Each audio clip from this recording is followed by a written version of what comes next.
way we always try and start. Does anyone have any questions, comments, concerns to bring to the class's attention before we get started? All right, well, we are surprisingly close to the end of the term, which is really exciting, and you should all be proud of yourselves. You've learned so much this semester. You've learned, in particular, so much about identification, and now that we have all these identifying strategies, we can start to break them down or think about new concepts in identification. What we'll be doing today is partial identification. And just a quick reminder, when we say identification, all we mean is ruling out alternative explanations.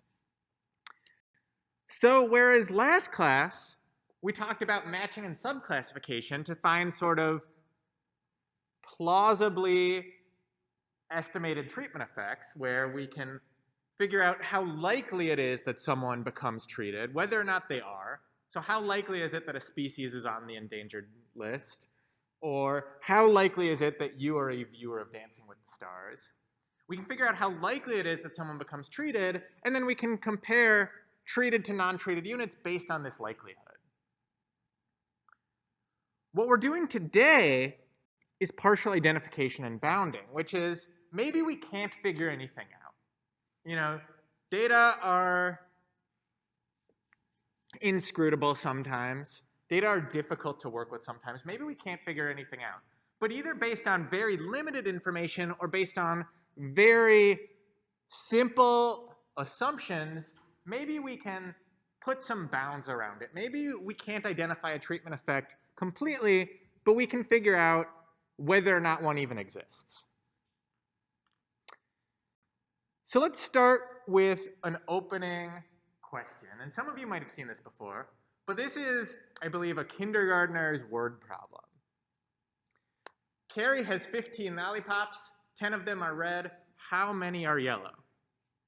Anyone have a quick answer? Yeah, Kaya.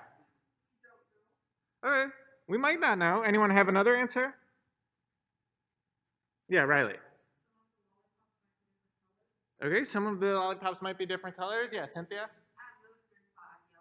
Okay. So already we've started to answer this a lot of different ways, right? The naive answer would be 5. 15 lollipops, 10 are red. How many are yellow? The naive answer is 5. 15 minus 10 is 5. But as you guys hinted, we might not know, right? The way this question is phrased is kind of silly. Nick Duquette, who I follow on Twitter, is the one who tweeted this. My kindergartner brought this word problem home, and I have to admit I'm stumped. Carrie has 15 lollipops, 10 of them are red. How many lollipops are yellow? A slightly more sophisticated answer, as you guys hinted at, is that we don't know. How do we get the answer we don't know? Because remember, it's always fine to say you don't know, but when you say you don't know, it needs to be a deeply considered I don't know. You have to think about the problem and still come to that ambiguous conclusion of I don't know. And the way we get this more sophisticated I don't know is we know that there are 15 lollipops, we know that there are 10 red, we don't know what the rest look like. 15 minus 10 minus question mark is question mark. But Cynthia, like you said, we can bound it. What Alexander Demore, who saw this on Twitter, said is they're teaching partial identification to kids pretty early these days. And remember, when we say partial identification, and we're going to define it a little bit more formally in a second, what we mean is bounding the effects with either no assumptions or minimal assumptions. So whereas with our naive answer, we had an exact effect, but it was a really strong assumption. That strong assumption was there are no other colors than red and yellow. Here, we can come up with a quite sophisticated answer between 0 and 5. We know that at most there are 5, 15 lollipops, 10 of them red, at most 5 are yellow. We know that we don't know what the other lollipops look like, so it can be some sort of we don't know, some deeply considered question mark. We know that at least there are 0 yellow lollipops, or red. I've gotten tripped up on my colors. 15 lollipops, 10 of them are red. 5 could be non-yellow colors, so at least there are 0. Put differently, we know that we can't have 6 or more yellow lollipops, and we know that we can't have a negative number of yellow lollipops.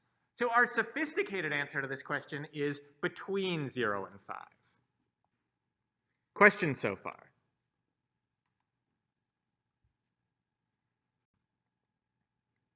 This is partial identification.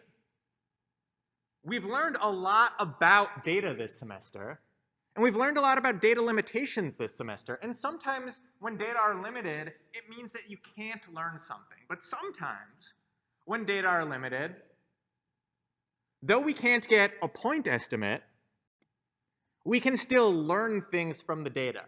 Even though that data are limited sometimes, even though that data are inscrutable sometimes, it doesn't mean there is nothing we can't learn. It's really hard to phrase that sentence, a lot of double negatives there. Even when data are limited, sometimes we can still learn things from the data. And what partial identification and bounding ask is, what exactly can we learn? As the silly lollipop example saw, the good news is, though this feels kind of mathy and feels kind of obscure and esoteric, you're all already well-versed in this. You're already quite good at partial identification.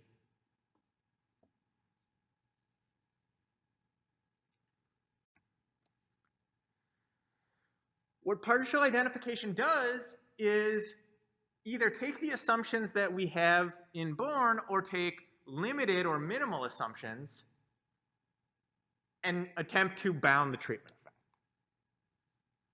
Now, it's important to note that with partial identification, oftentimes our bounds will be uninformative. We might not know whether there's a positive effect, a negative effect, or no effect. But sometimes, some special times, and we'll see an example of why that might be the case, we can get some information out of it. Particularly when we bring in minimal assumptions, which we do at the end of the lecture, if the interval is not so long, if the treatment effect is between two relatively close numbers, then we can have actually quite an informative partially identified effect. Questions so far? So like I said, you guys are already quite good at this. We've already seen partial identification before. We saw it last week when we read chapter 1 in Emily Oster. What she said in chapter 1 is the main research on advanced maternal age uses data from the 1800s. Now these data are old, but the technology hasn't changed much. And by technology, she means the reproductive system. Researchers using data from the 1800s, or in the 1800s, I wasn't sure which, found that the chance of having any children was very similar for women who got married at any age between 20 and 35. This chance of having children began to decline for women who got married between 35 and 39. These women were about 90% as likely to have kids as women who got married between 20 and 35 in the 1800s. For women who got married between the ages of 40 and 44, they were about 62% as likely to have kids as women who got married between the ages of 20 and 35. And for women from the ages of 45 to 49, they were only about 14% as likely to have kids as women who got married between the ages of 20 and 35. So I'm going to leave this slide up for a second just to make sure you all soak it in.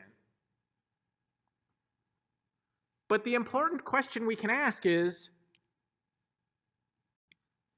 what can we learn from these data? What does that passage that we read in Oster chapter 1 last week tell you?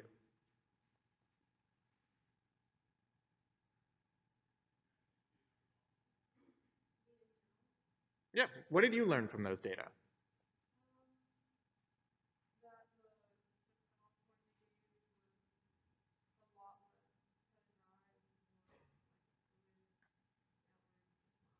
Okay, so this cutoff of advanced maternal age, whatever that means, is less, sharp, it's more fuzzy. What else? What did the rest of you learn from those data? Beth, what did you learn?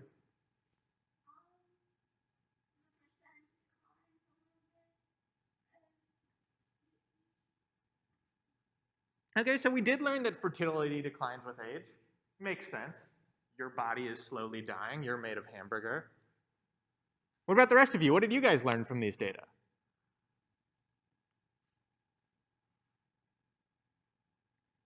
So one thing we can learn is that fertility is possible at advanced maternal ages. Even for those women aged 45 to 49, though they were a lot less likely than a 20-year-old to have a baby, they were still able to conceive about 14% as likely, which is not a lot, but non-trivial. We know that conception is possible at advanced maternal ages.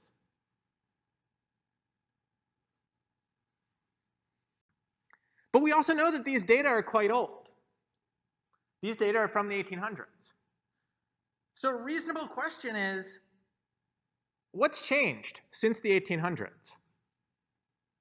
Yeah, Riley.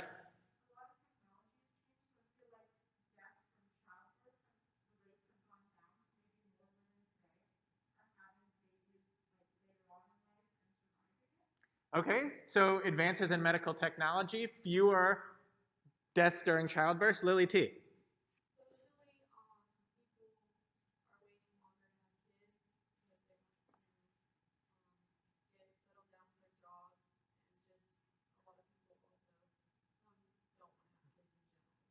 Okay, so society has changed a great deal. We can posit a number of explanations why. Medical technology has gotten better. Society has progressed. What else? What has changed since the 1800s? Yeah, Riley again.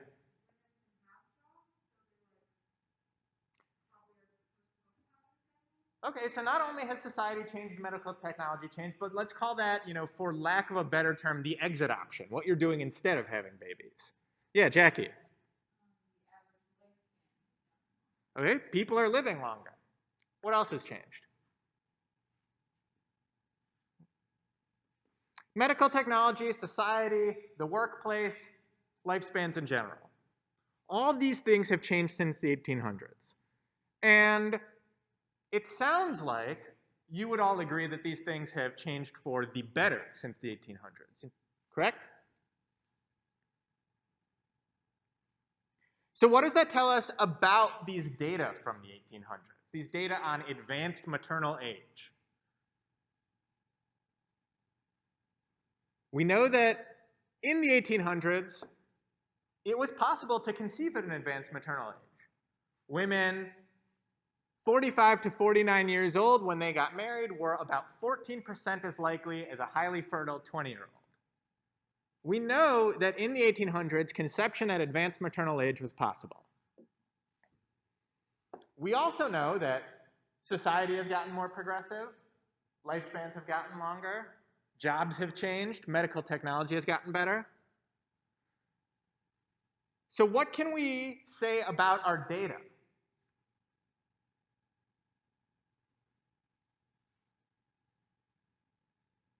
Yeah, Riley.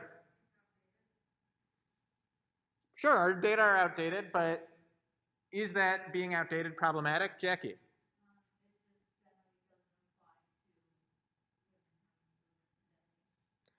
Does it not apply?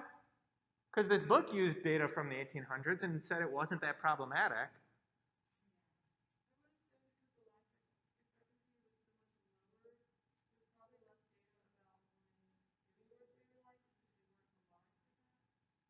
Cool. Anyone else?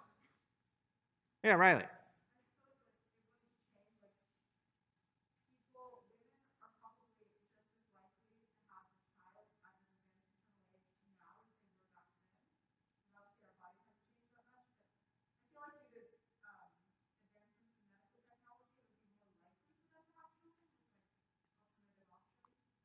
Due to advances in medical technology, you feel like it would be more likely.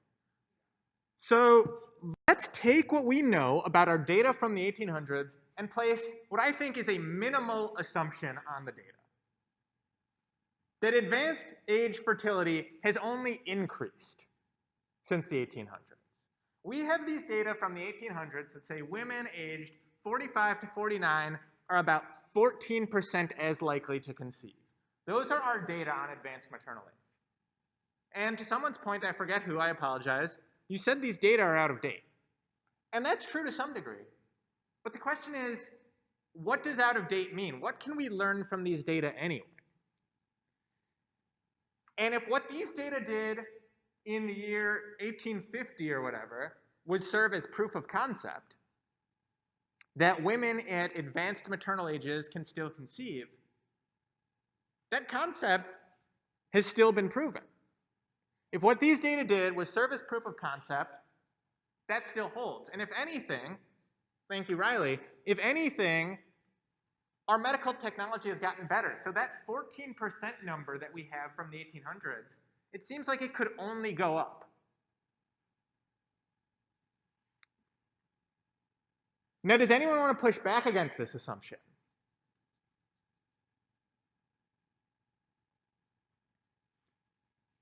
So it looks like no one wants to push back against this assumption, which says to me this is a fairly reasonable, fairly minimal assumption.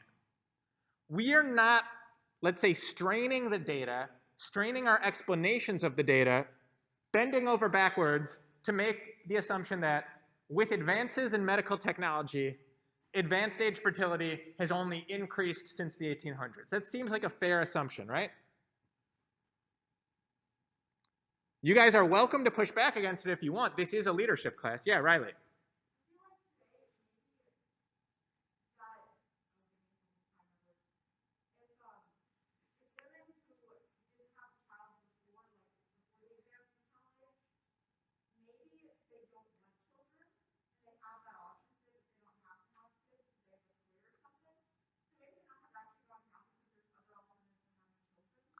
Excellent point. Let's clear it up a little bit. Let's say when we say fertility, we mean the ability to conceive, not necessarily the choice to conceive. But your point is very well taken.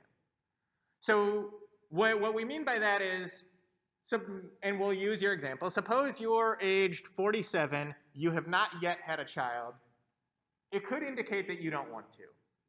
But with our advances in medical technology, if you did, for whatever reason, want to conceive, that option would be, we'll say, more available to you than if you were a 47-year-old in 1850. Is that fair?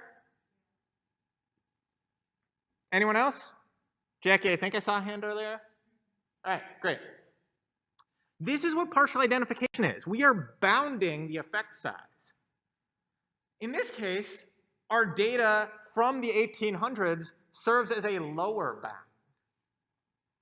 So in the 1800s, women of advanced maternal age were about 14% as likely to conceive.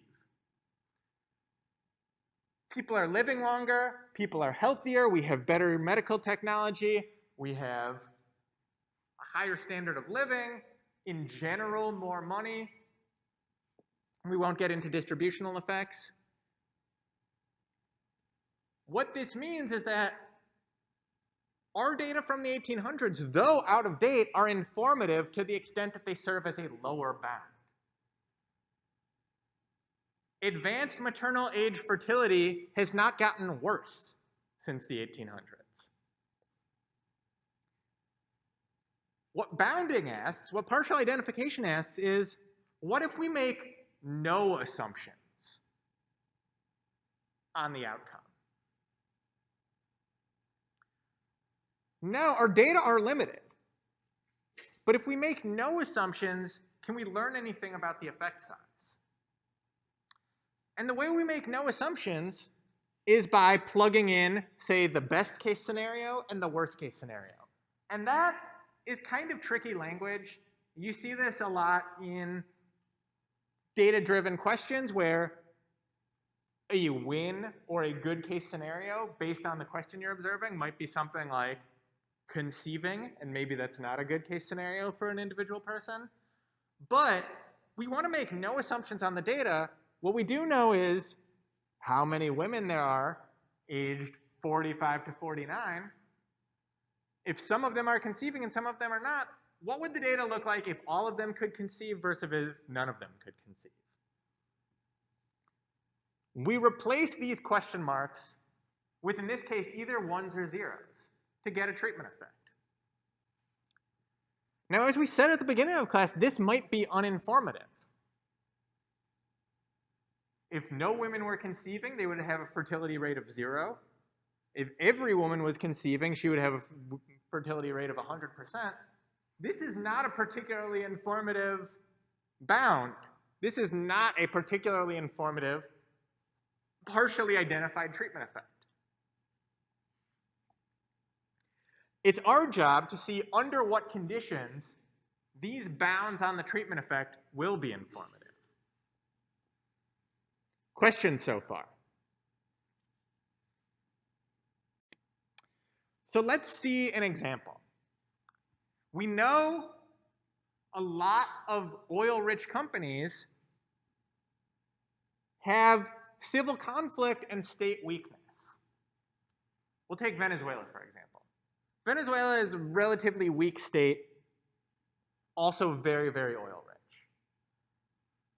So an interesting question, and perhaps a relevant question, is oil causing that state weakness? What do you guys think? Doesn't help, says Lily. So to answer that question, we need to go back to one of our earlier lectures and draw a graphical model. We need to draw a DAG. I drew a very simple one where oil can cause state weakness, oil can cause civil war, but state weakness in and of itself can also cause civil war. Now this is a very simple DAG. It's our job to test whether or not this is the case. Any questions so far?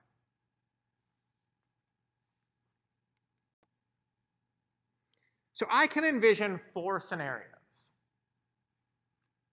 Oil prevents state weakness, and state weakness having no effect on whether or not you have a civil war.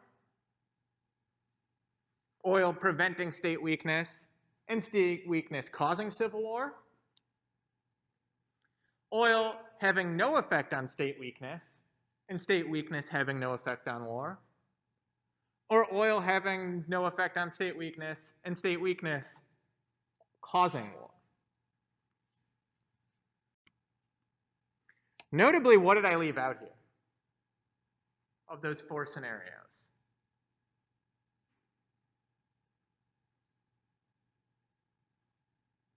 Right. So what we're doing is we're testing whether or not oil does cause war.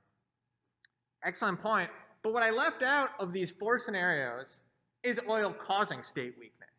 We see in these 4 scenarios, oil either having no effect on weak states or oil preventing weak states through some sort of, we can say, financial or monetary or resource-driven mechanism.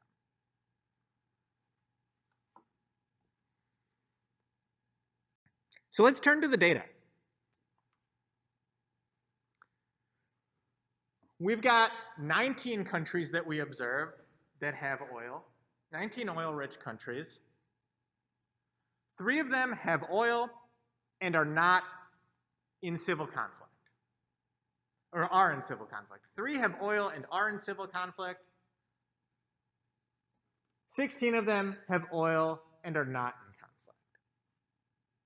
So we can envision counterfactuals. Remember, a causal effect is what happens in treatment versus what happens in absence of treatment. And we can never observe a true causal effect because you are either a treated unit or you are not. You are either a country with oil or you are not. So we can envision a counterfactual where of these 16 countries with oil and no war, either in absence of oil, they are at war or they are not. we can envision a counterfactual of these three countries who both have oil and are at war. Either they don't have oil and went to war, or they didn't. And though we don't know, though we can never observe this true counterfactual, we can suppose, we can hypothesize what the causal effect would be if they were at war or if they weren't. Now this is kind of mathy, kind of hard to understand, but all you need to take away is the concept. Can we bound the effect of what oil does to civil war? Because we know that there are 19 oil-rich countries, and we know that 3 of them are at war right now. So can we draw any conclusions from that? So the first thing we want to do is bound the treatment effect on the high side. Suppose in every case of oil and no war, those 16 countries,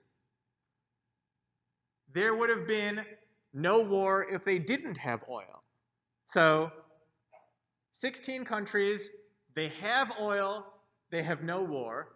What would have happened if they didn't have oil? We don't know, but we can suppose that there would have been no war. Suppose that in every case of oil and war, there would have been a war with no oil.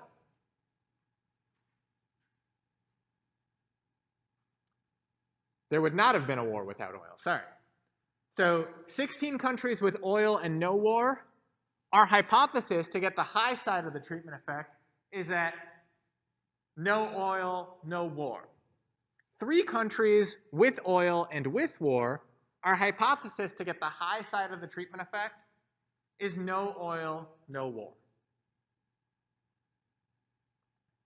From here we can get a hypothesized causal effect. 0 for the 16 countries that are not currently at war. We can multiply that to get a weighted average, 16 over 19 times 0. So no war in either case. And 1 for those 3 countries. That's war when they have oil, no war when they don't have oil. That bounds our treatment effect at 3 out of 19 on the high side. Questions so far? I'm going to go over the low side relatively quickly. Suppose that in every case of oil and no war, there would have been a war without oil. So 16 countries that have oil and no war, what do they look like if they're not oil rich? To get the low side of our treatment bound, we say, what if they were at war? Same thing for these 3 countries that are currently at war. So 16 out of 19 to get that weighted average times the treatment effect minus 1. That minus 1 means war with no oil. When they have oil, they're not at war. 0 for the 3 countries that are. Those 3 countries are at war no matter what. So the treatment effect is 0. That gives us a low bound on this treatment effect of minus 16 over 19. It's a weighted average. What this means is we've bounded the treatment effect. But remember, we had another mediating factor in that DAG. We had state weakness. What if oil might cause state weakness? And now we've got some more data. Because we also have oil-rich countries that, though not at war, are weak states. So in this case, we've got, 28 countries with oil, 9 of which are weak states. And we can hypothesize a counterfactual. Either their state is weak or it isn't. Either they have oil or they don't. And from there, we can get a causal effect, a potential causal effect, because we can't observe the true counterfactual. We're going to do the same thing. On the high side, if every case of oil and no state weakness, there's still no state weakness in absence of oil. And in every case of state weakness with oil, there's no state weakness in absence of oil. We can get the high side of the treatment effect there. You can run through the math on your own, but 9 over 28. consistent with oil causing state weakness.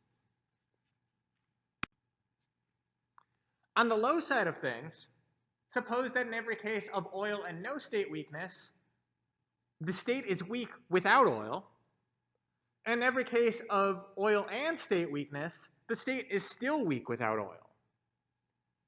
On the low side of things, we can bound the treatment effect at minus 19 over 28. Remember, this is a weighted average. Suggesting that bounding the effect, identifying it partially on whether or not oil causes state weakness, is consistent both with oil having a big reduction in state weakness, minus 19 over 28, and a big impact on state weakness, 9 over 28. Without any additional information, just on hypothesized causal impacts, we can bound the effect, but these bounds might not be informative. They might encompass 0. They might be negative or positive. Questions so far?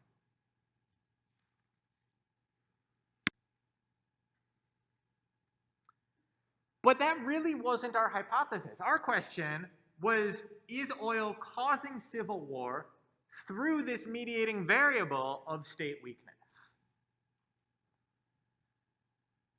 We'll go through all of this, on your own in the slides. We don't have to do this simple algebra again. But in bounding the effect, again, we have data that are compatible with both a reduction and an increase. That was with no assumptions. But this no assumption data feels kind of problematic, feels a little odd. Let's put, same as we did with pregnancy data from the 1800s, let's put a very, very minimal assumption on. We'll call this assumption monotone. But let's assume that if you are in a weak state, that will only increase your chances of civil war.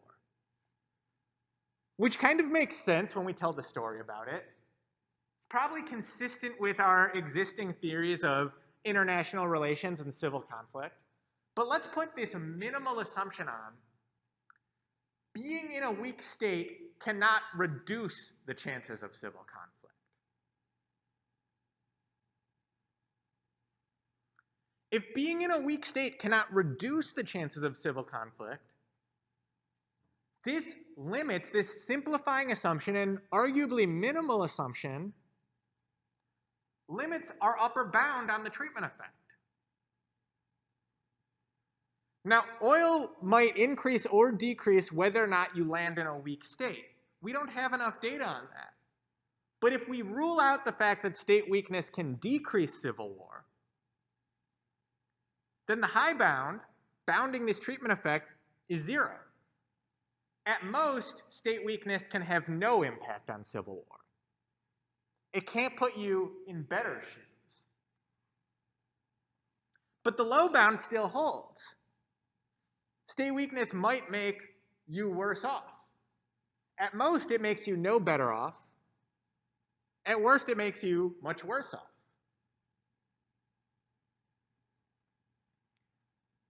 Bounding the treatment effect in this way suggests that oil is not compatible with causing civil war through state weakness. Now, we hand-waved a lot of the math, because remember, this is not a math class. This is a leadership class. So it's our job to think, what can we learn from data with no assumptions, and what can we learn from data with minimal assumptions? And then it's our job as leaders to assess whether those minimal assumptions are reasonable. That state weakness cannot reduce the chances of civil war. Is that a reasonable assumption? Is monotonicity a reasonable assumption in this case?